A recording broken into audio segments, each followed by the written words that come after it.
Nous sommes le mardi et c'est le deuxième jour du mois de mai de l'an 2017. Messieurs et dames, bonjour de partout où vous êtes en train de suivre la radio-télévision Hosanna. Nous sommes dans la joie, nous sommes vraiment dans l'allégresse ce matin pour pouvoir partager la gaieté, la vie divine avec vous à travers cette émission à Bible ouverte. Une émission qui nous permet de pouvoir asseoir notre connaissance de la parole du Seigneur. L'émission vous présentée par Papa Zakari Kabengele, les visionnaires de l'université de David. Comme vous le savez, ça fait un bon bout de temps que nous sommes en train de faire un parcours très intéressant, un parcours qui est axé sur le temps de la fin, les événements du temps de la fin, que nous avons appelé événements eschatologiques. C'est un parcours très intéressant. Pourquoi? Parce que ça nous a permis de bien comprendre la portée exacte de tous ces événements qui vont devoir arriver certainement. C'est ainsi que, après avoir parlé de l'enlèvement de l'Église, après avoir parlé de 7 ans que nous devons traverser, n'est-ce pas, les 7 ans qui seront caractérisés par différents événements et dont la plupart seront des événements vraiment atroces, nous avons commencé à parler de notre émission précédente de la venue de Jésus, le retour de Jésus-Christ sur cette terre. Et comme vous le savez, dès que Jésus revient, il y a cette période de 1000 ans qui va devoir commencer. Voilà ce qui va constituer l'ossature de notre émission de ce jour. C'est ainsi que nous vous invitons à être beaucoup plus attentifs, car nous avons remarqué que parmi les questions que vous nous adressez, d'ailleurs nous en sommes très fiers, nous vous en disons vraiment merci, mais nous souhaiterions que les questions que vous posez soient des questions qui sont liées vraiment à ce dont il est question. Et surtout, quand nous sommes en train de vous donner ce message, ce n'est pas pour que vous puissiez le recevoir de manière superficielle, mais c'est pour que vous puissiez le recevoir avec beaucoup plus d'attention et de profondeur. Car les questions que vous nous envoyez, semble-t-il, ce sont des questions qui montrent, excusez-nous le terme, en suffisance, que vous n'avez pas bien compris le message qui nous est transmis par le Seigneur à travers son serviteur, le grand pasteur Zakari Kabengele. Ainsi donc, nous avons reçu un certain nombre de questions. Papa va devoir s'y apaisantir pour assouvir votre soif. Et sans plus tarder, nous l'invitons à pouvoir être des nôtres pour la présentation de cette émission. Bonne écoute.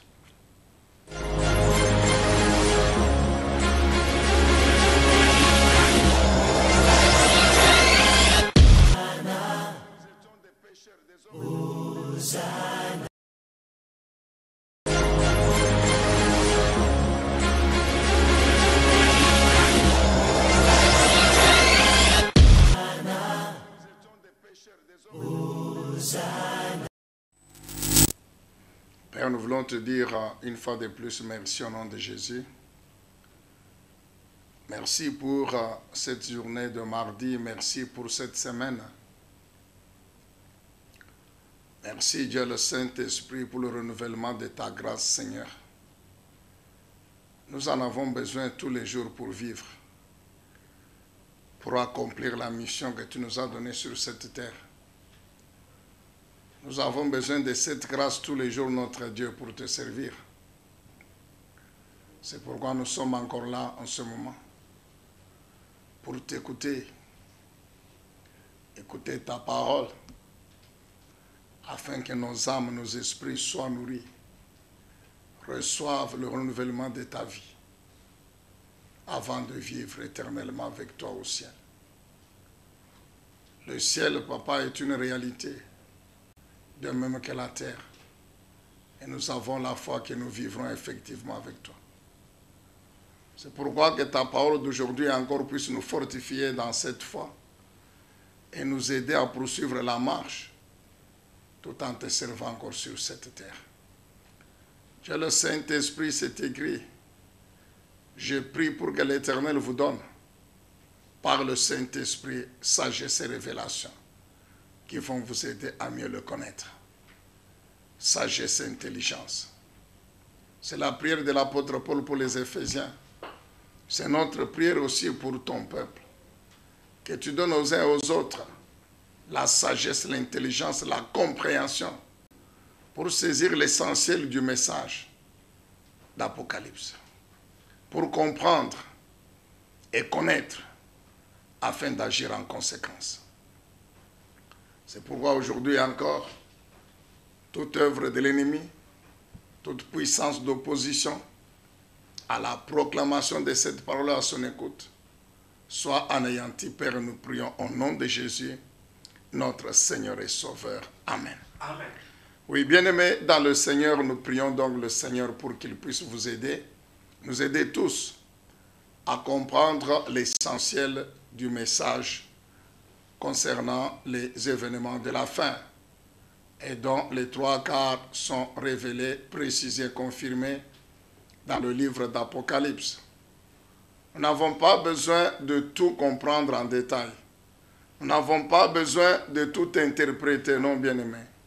Nous avons besoin de saisir les grandes lignes du message d'Apocalypse et de tirer la conséquence. La conclusion, c'est quoi? C'est que nous devons nous préparer à vivre éternellement avec Dieu au ciel. Nous devons nous préparer à être enlevés. L'Église doit se préparer à l'enlèvement par le Seigneur Jésus-Christ. C'est le point de départ de toutes choses. L'Église doit se préparer à être enlevée. C'est pourquoi nous devons comprendre ces choses. Car n'oubliez pas ce principe. Comprendre ce que Dieu veut nous transmettre dans sa parole, comprendre ce qu'il faut faire et le faire. Est-ce qu'on peut dire Amen? Amen. Oui, il y a bien sûr un certain nombre de questions. Nous voulons rapidement répondre à ces questions avant de donner l'essentiel du message d'aujourd'hui, juste pendant quelques minutes. Alors, la première question est celle-ci. Pendant la guerre d'Armageddon, qui se déroulera à Jérusalem, qu'est-ce qui passera-t-il dans d'autres coins de la planète? Dans d'autres coins de la planète, il ne se passera rien parce que cette guerre aura lieu à Jérusalem, dans la vallée d'Armageddon ou de Megiddo. Et ça ne sera pas, ça sera une guerre éclair, car le Seigneur Jésus-Christ descendant avec les armées du ciel va tout simplement anéantir les nations et leurs armées qui se seront rassemblées à Jérusalem.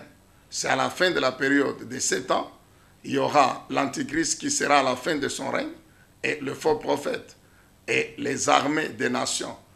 Souvenons-nous que le 6e jugement de la 6e coupe, c'est que l'ange va sécher les eaux du fleuve Euphrate pour permettre aux armées des nations, principalement de l'Orient, les pays occupés aujourd'hui par l'Iran, l'Irak, la Turquie, les armées viendront là-bas, puissamment armées, pour anéantir Israël. Nous avons dit la fois passée, il faut bien suivre l'enseignement bien-aimé. Nous avons dit que c'est le Dieu Tout-Puissant qui permettra cela.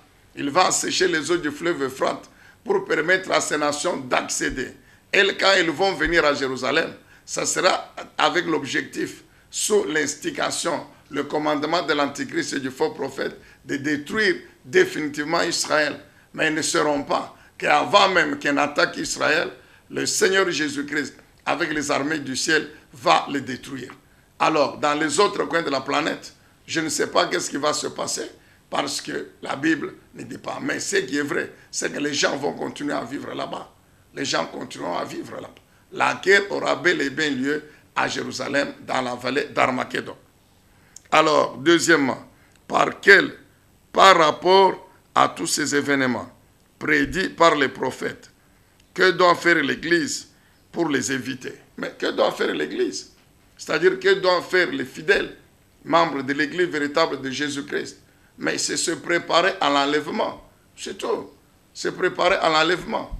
Les événements qui vont se passer après l'enlèvement de l'Église, dont les 7 sceaux, les 7 trompettes, les 7 coupes, tous ces jugements là-bas, vont frapper les incrédules, ceux qui aujourd'hui ne croient pas et qui seront vivants pendant ce temps-là.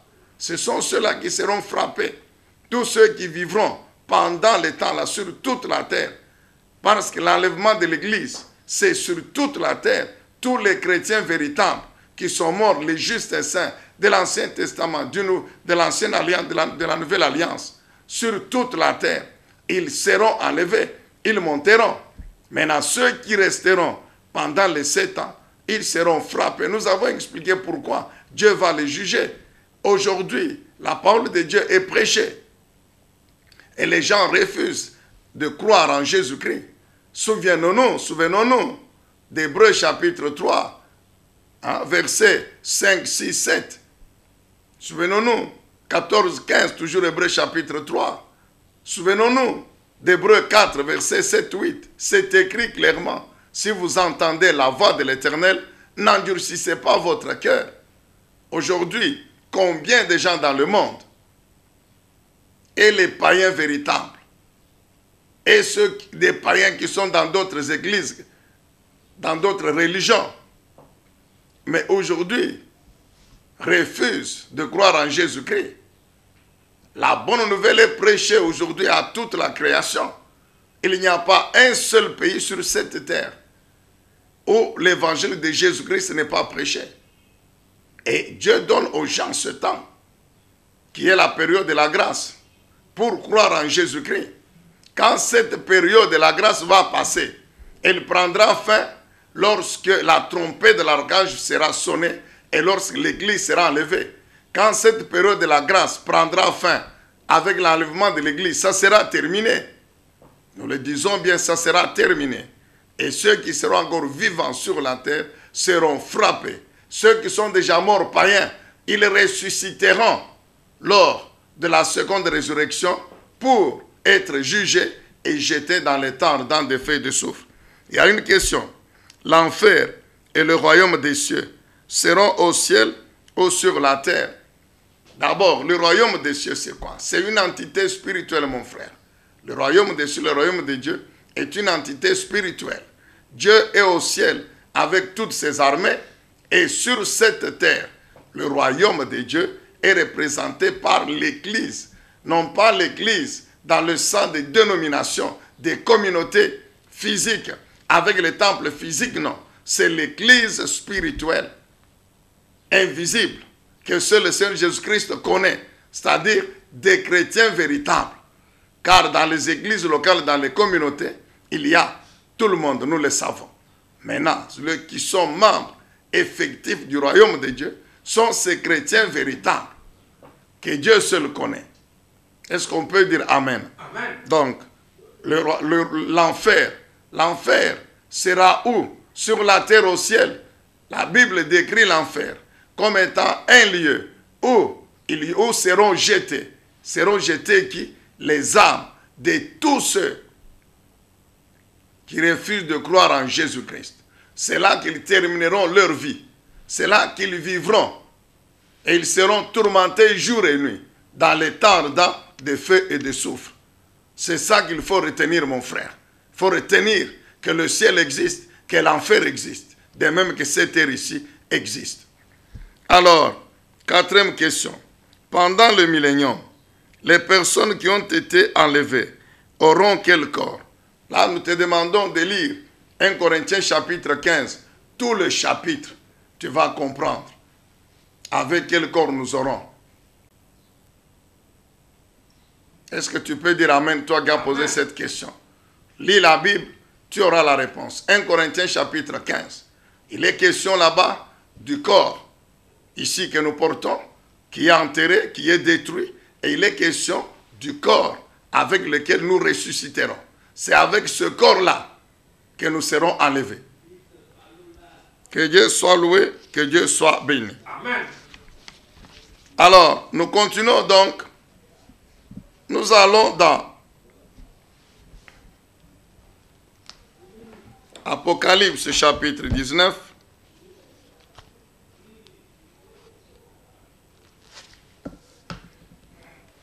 Apocalypse chapitre 19.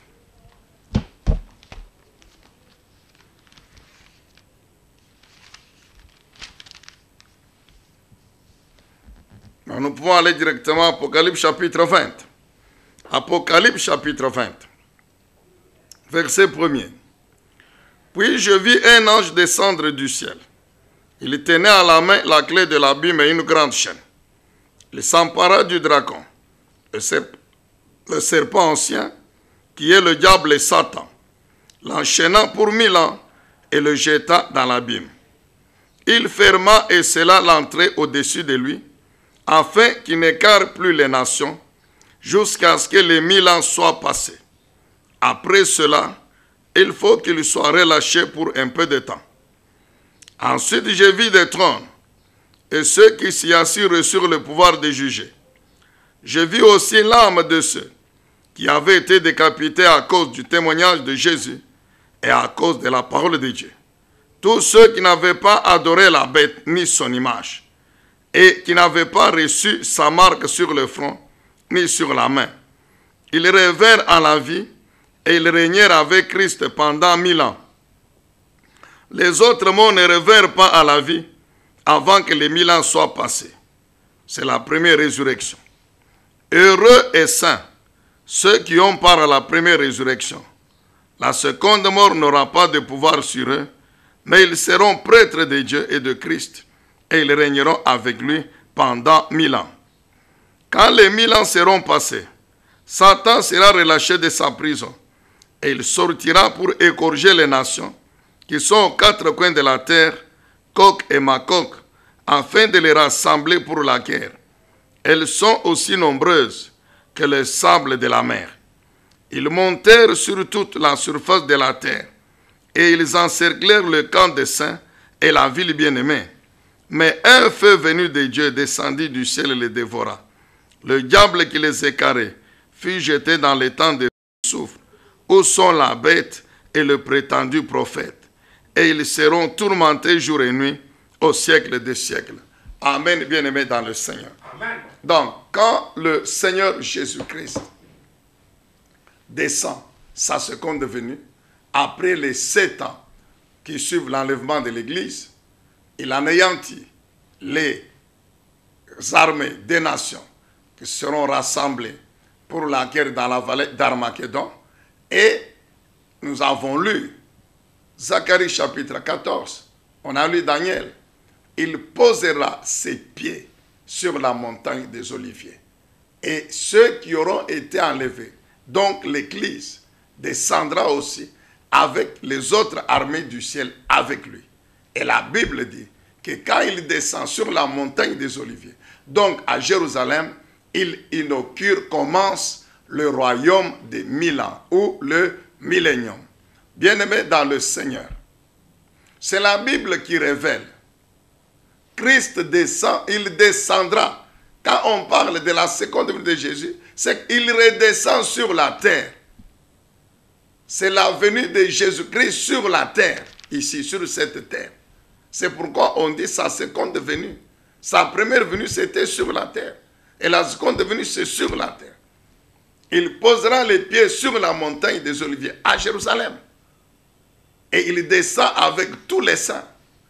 En ce moment-là, qu'est-ce qui se passe? Je vous avais dit que Israël sera sauvé. Tous les Juifs, c'est en ce moment-là qu'il y aura la délivrance définitive d'Israël. Et ils vivront avec tous les saints dans le royaume des 1000 ans. Ce royaume sera comment? C'est Dieu qui le sait, bien-aimé. Il sera dirigé comment? C'est Dieu qui le sait. Comment nous vivrons dans ce royaume? C'est Dieu qui le sait.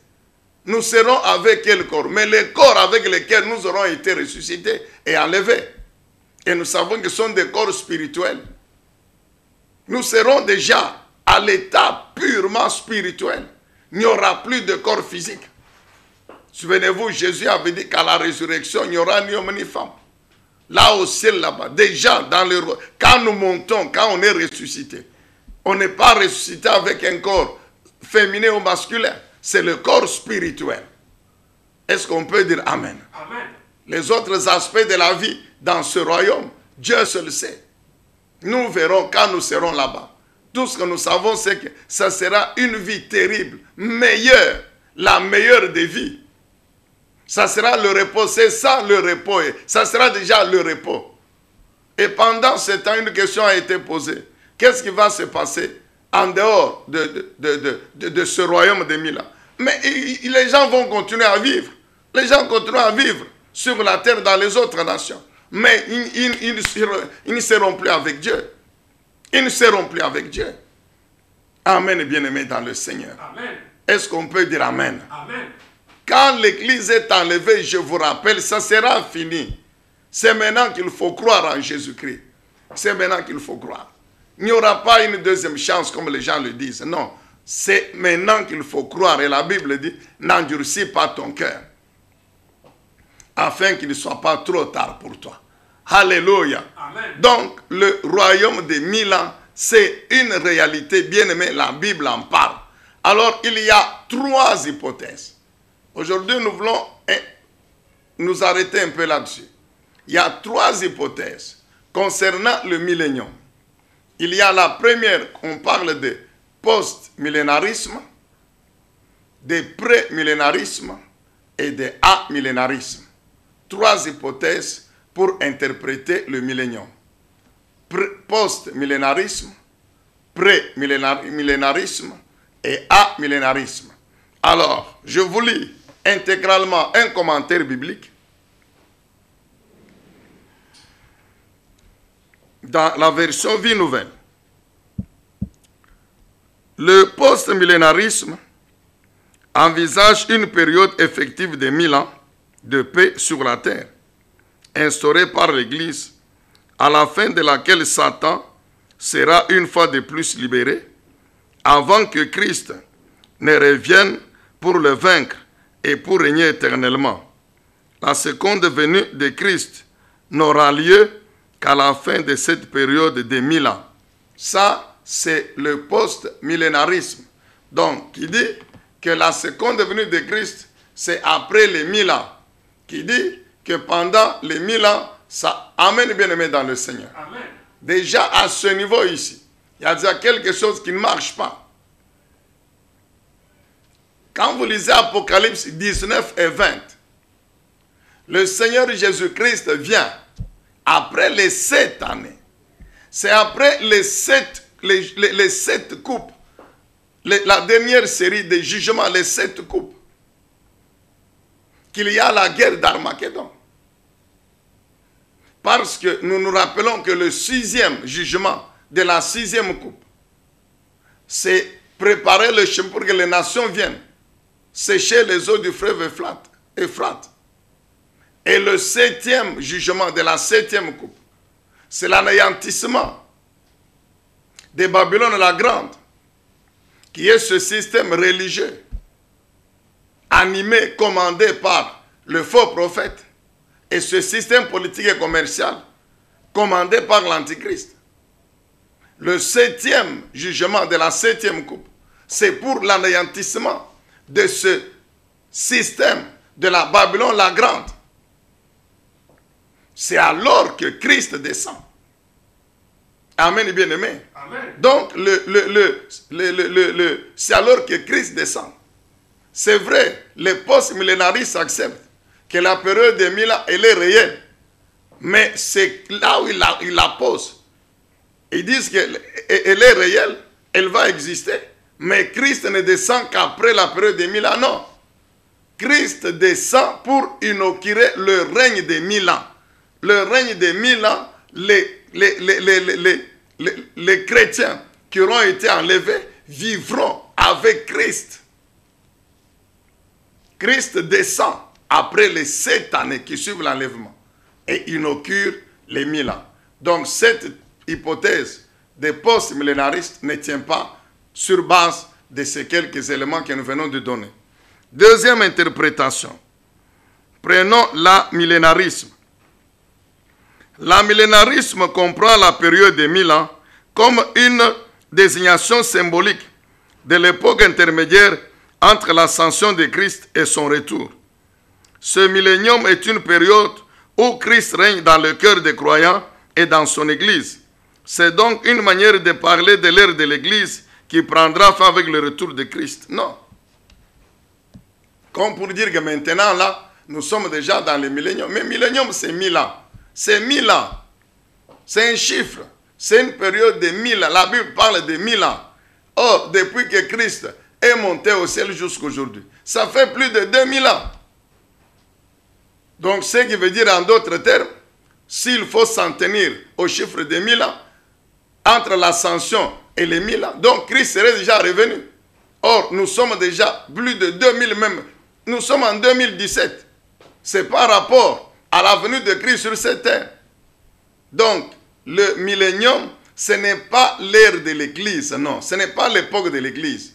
L'époque de l'Église, c'est la période de grâce. Donc, cette théorie, cette interprétation d'un millénariste, elle ne tient pas debout. Elle ne tient pas debout.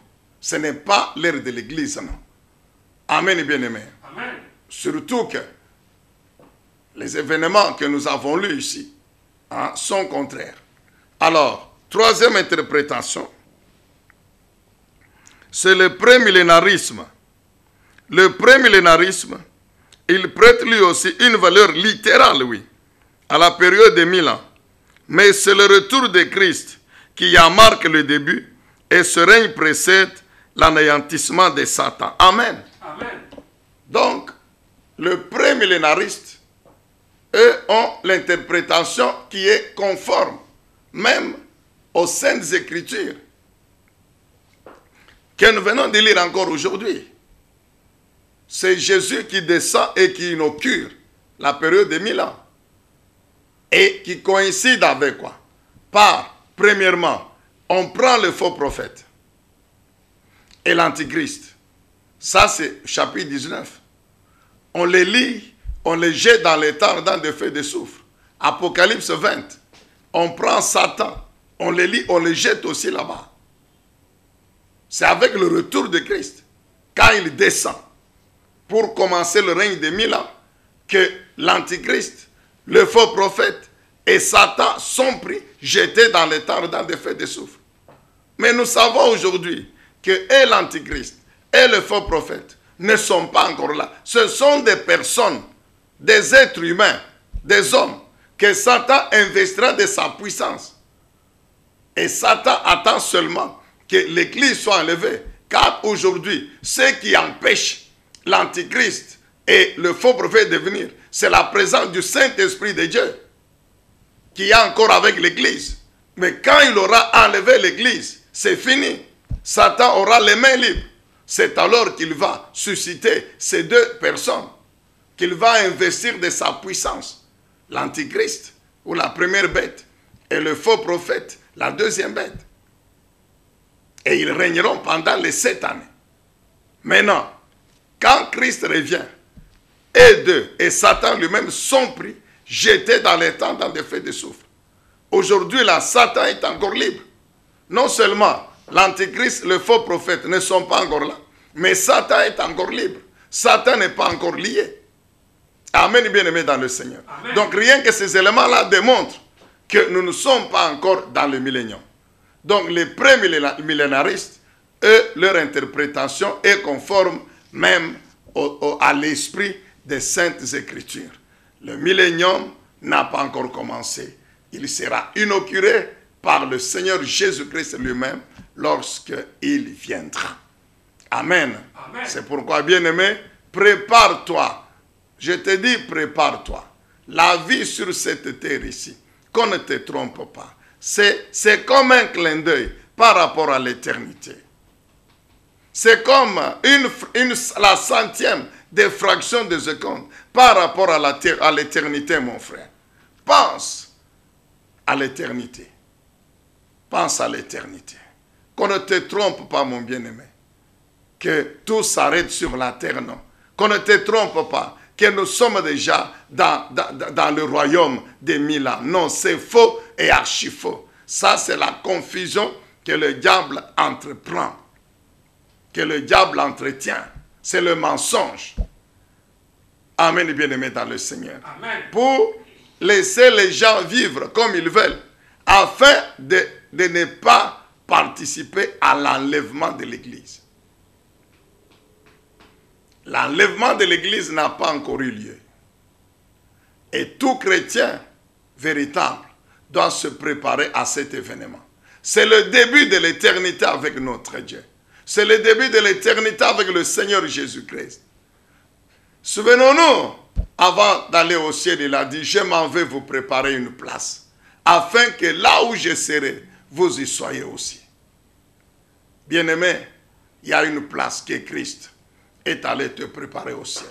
Toi qui es déjà chrétien, toi dont le nom est déjà inscrit dans le livre de vie. Nous en parlerons dans notre prochaine émission.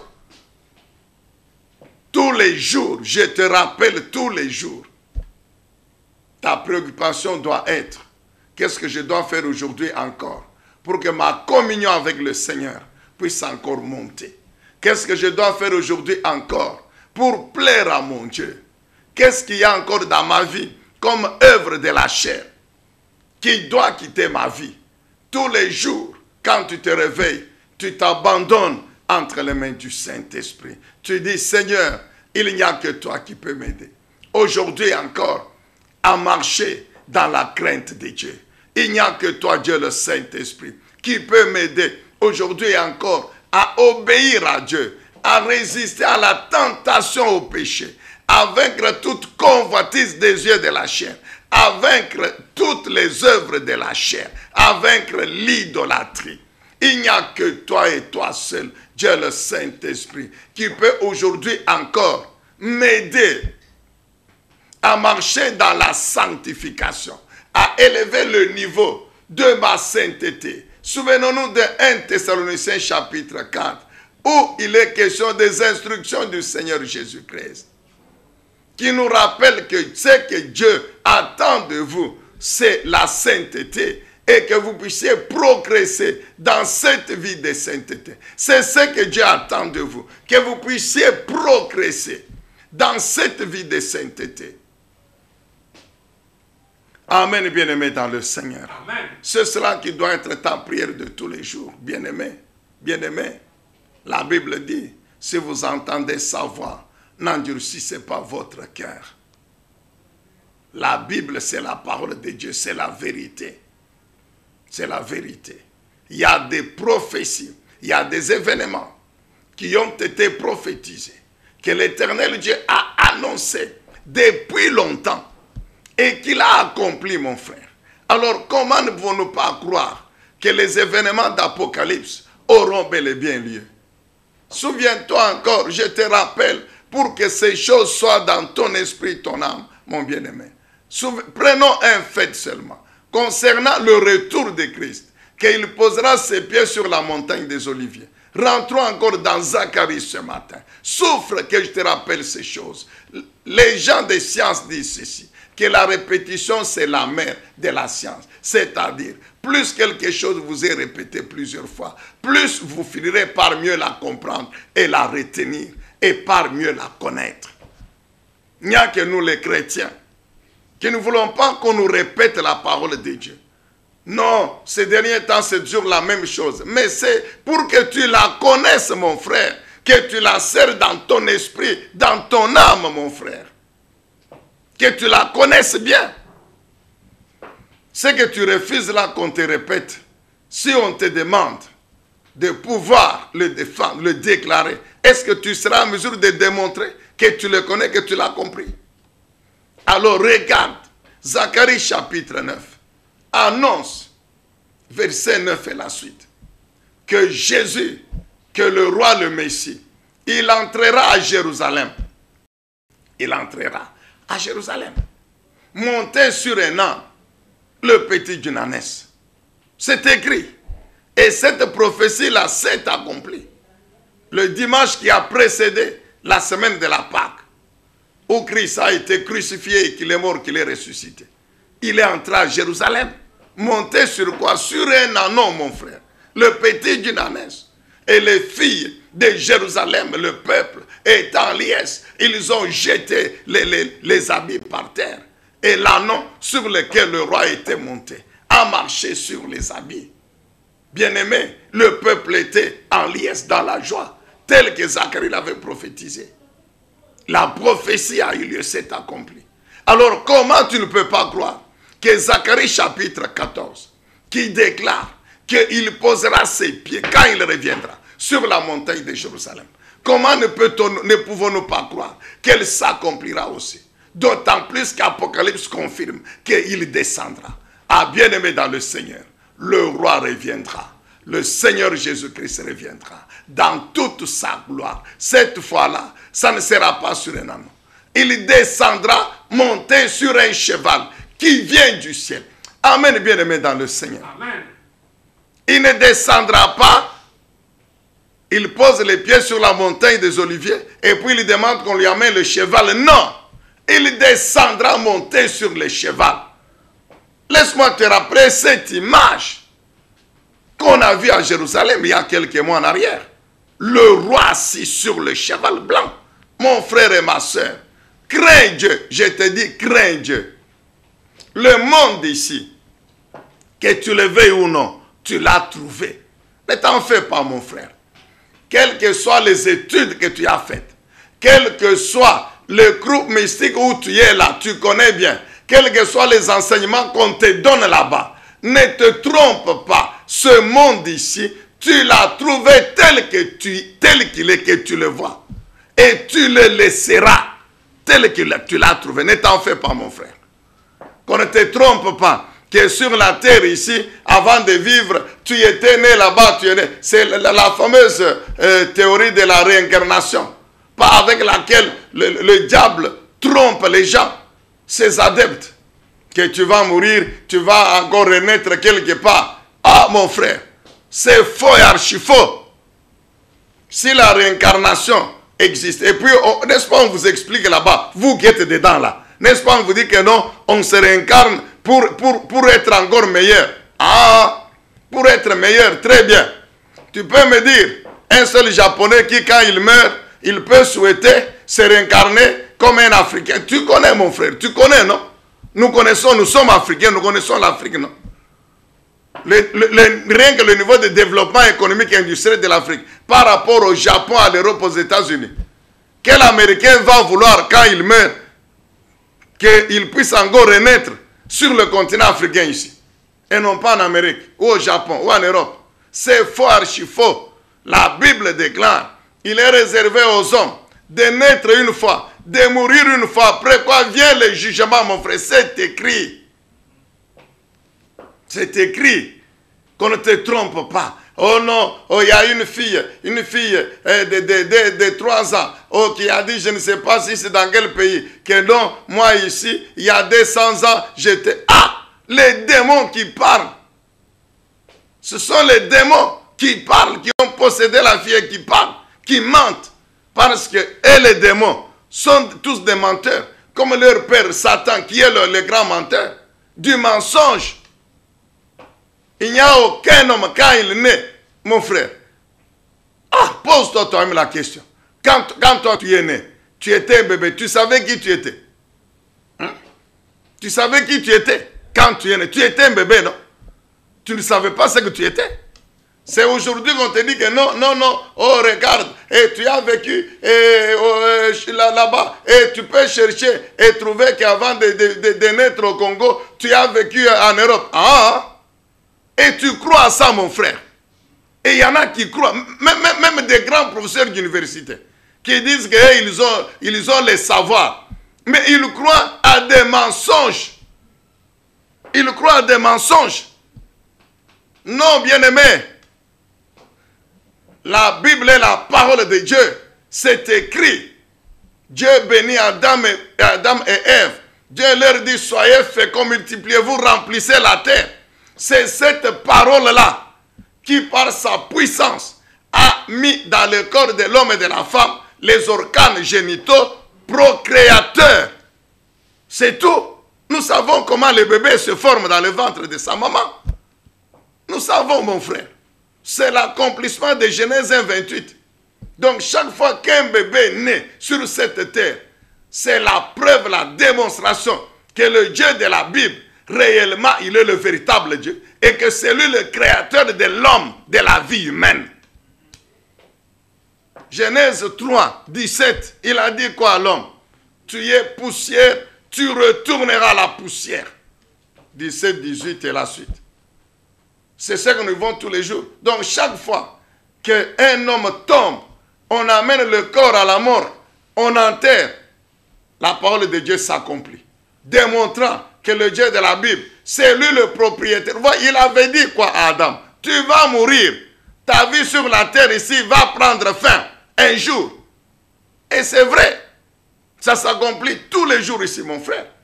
Alors comment tu ne peux pas croire que Jésus reviendra? que les événements d'Apocalypse, c'est réellement la parole de Dieu. Bien-aimé, Jésus reviendra et les 1000 ans sont là, ne sont pas encore là. Ils vont commencer avec la seconde venue de Jésus-Christ, avec le retour de notre Seigneur et Sauveur Jésus-Christ. C'est en ce moment-là que les 1000 ans vont commencer. Nous ne sommes pas encore dans les 1000 ans. Non. Ici, c'est l'époque de l'Église ou l'époque de la grâce. C'est l'année de grâce. C'est cette période, depuis que Christ est venu, jusqu'à l'enlèvement de l'Église. C'est ça l'époque de l'Église, la période de la grâce. Ce n'est pas à confondre avec les 1000 ans. Les 1000 ans commenceront après les 7 ans qui suivent l'enlèvement de l'Église, quand Christ va maintenant descendre. C'est en ce moment-là que les 1000 ans commencent. Bien-aimés, quel royaume, Jésus-Christ, le grand roi. Amen. C'est lui qui sera notre roi, Jésus-Christ. Comment ce royaume sera géré? Mais c'est lui-même, Dieu et Jésus, qui sera le roi. Comprends, mon frère. Ça n'aura rien à voir avec ce que nous vivons dans nos pays ici sur la terre aujourd'hui là. Dites-moi bien, aujourd'hui là, sur toute la face ici de la terre, des États-Unis à la Russie, du Japon, je ne sais pas, à l'Irlande, prends tous les pays, toutes les nations de la terre, mon frère. Tu peux me dire un seul pays, une seule nation, où il n'y a pas de problème? Il y a des problèmes partout. Partout. Dans tous ces royaumes ici, dans tous nos pays ici sur la terre, il y a des problèmes. Mais la Bible déclare que quand il descendra le grand roi, il inaugure le royaume des 1000 ans. Là ne vivront que les saints, les justes. Amen, bien-aimé. Ça sera la justice, l'équité, mon frère. Ah, la sainteté. Ça sera le repos. Ça sera le repos. Que Dieu soit loué, que Dieu soit béni. Amen. Alors, pour terminer aujourd'hui, nous avons lu qu'à la fin de ces 1000 ans, Satan sera relâché. Mais ça ne veut pas dire que le royaume des 1000 ans va cesser d'exister, non. Nous allons continuer à être avec le roi. Satan sera relâché et il va encore séduire les gens des nations qui ne seront pas avec nous dans le royaume de Jésus-Christ. Qui ne seront pas avec nous dans le royaume de Jésus-Christ. Il va encore les séduire. Satan va encore les séduire. Mais ça ne sera pas pour longtemps. Car la Bible dit, il sera repris maintenant. Et quand on le rejette dans les temps ardents de feu de soufre, ça sera pour toujours. Cela, c'est après le jugement du grand trône blanc. Amen, bien-aimé. Nous parlerons maintenant à notre prochaine émission du jugement du grand trône blanc. Nous croyons que nous allons atterrir, car c'est arrivé donc à la fin de cet enseignement sur les événements eschatologiques. C'est alors que nous parlerons. Donc, il y a la fin des 1000 ans, le jugement du grand trône blanc, et puis ça sera donc l'anéantissement de toute l'humanité. Car en ce moment-là, et ceux qui seront morts, et ceux qui seront vivants, tous seront jugés et jetés dans les temps ardents de feu et de soufre, où ils seront tourmentés au siècle des siècles. Je vous ai dit que le feu là, il brûle, mais il ne consume pas. Donc tu ne consumes pas, tu ne deviens pas de la cendre, mais tu es dans un feu. Ah, bien-aimé, ça arrivera. Je vous rappelle, il y a quelqu'un qui disait non, Dieu il est le Dieu d'amour. Est-ce que à cause de son amour, lui il va jeter les gens dans le feu éternel? Oui, l'amour de Dieu c'est aujourd'hui. Sa grâce c'est aujourd'hui. C'est aujourd'hui que tu entends encore sa voix, sa parole. Mais tu refuses de croire, tu endurcis ton cœur. Quand ce temps va passer, dès que l'église est enlevée, là ça sera la colère de Dieu. Tout en demeurant amour, mais la colère sur l'humanité qui aura rejeté Christ, sur l'humanité qui aura refusé de croire en Jésus-Christ, qui l'a crucifié à la croix pour que l'homme croie en lui et vive avec Dieu éternellement. Mais l'homme refuse de croire en Jésus-Christ. L'homme refuse l'œuvre de la croix. Alors en ce moment-là, quand le temps arrivera, bien-aimé, c'est la colère de Dieu qui va commencer à agir. Alors, si tu es sage, n'endurcis pas ton cœur. Si tu n'as jamais cru en Jésus-Christ, sois humble et sage, crois en Jésus-Christ. Tu seras sauvé, toi et toute ta famille. Si la mort t'attrape, survient avant l'enlèvement, tu ressusciteras. Si l'enlèvement te trouve vivant, tu monteras. La Bible l'atteste. Alors ne dis pas que non, après tout, comme je vis encore, je n'ai que 30 ans, je n'ai que 40 ans. Mon frère, il n'y a rien qui te rassure que tu y arriveras à 50 ans, à 60. Il n'y a rien qui te rassure. Car tous les jours ici, même les bébés d'un jour meurent. Si les bébés d'un jour meurent, si les jeunes enfants de 10 ans, 13 ans meurent, comment toi tu peux croire que puisque tu as 30 ans, tu ne peux pas mourir, tu arriveras à 100 ans et avant d'arriver, tu auras cru avant l'enlèvement. Tu te trompes, mon frère. C'est aujourd'hui qui t'appartient. Même aujourd'hui, là, je peux encore apporter la nuance. C'est maintenant là qui t'appartient.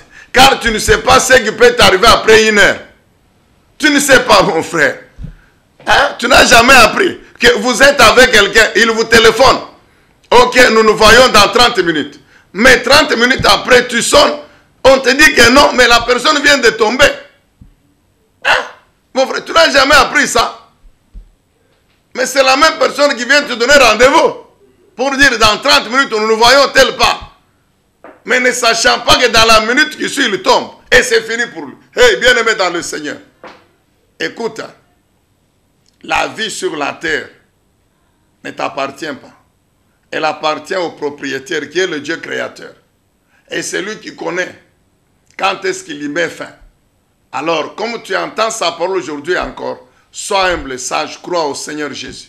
Si tu es déjà chrétien et que tu marches, ta vie chrétienne est en dents de scie, prends l'engagement de te corriger. Prends l'engagement de te corriger et d'abandonner définitivement le péché et de vivre dans la sanctification et l'intégrité. Car Jésus revient bientôt. Que Dieu vous bénisse et que sa gloire vous accompagne. Au nom de Jésus, notre Seigneur et Sauveur. Amen. Amen.